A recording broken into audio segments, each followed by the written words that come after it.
Allora, vi voglio dare una bella notizia, finalmente. La nave va, cioè la crociera della musica napoletana parte.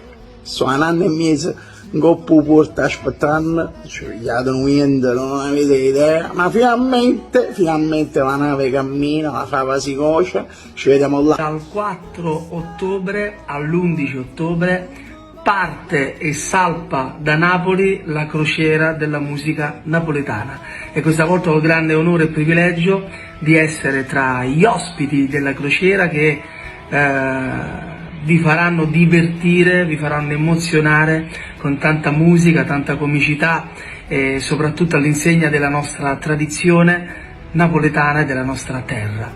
Quindi non mancate, io già sto lì. Andremo a raccontare i segreti della lingua, dell'arte, della storia, della cultura napoletana durante una crociera. La crociera della musica napoletana, dal 4 all'11 ottobre. Sulla nave MSC Seashore faremo il Mediterraneo da Malta a Barcellona a Marsiglia, posti straordinari, e porteremo in giro per il Mediterraneo la cultura partenopea. Faremo delle cose più impensabili, ritorneremo ad abbracciarci, ma non in maniera normale, ma in maniera proprio che li fatta abbracciami più forte perché pochi sei, rideremo a crepapelle, sì, perché ci sta da divertirci. E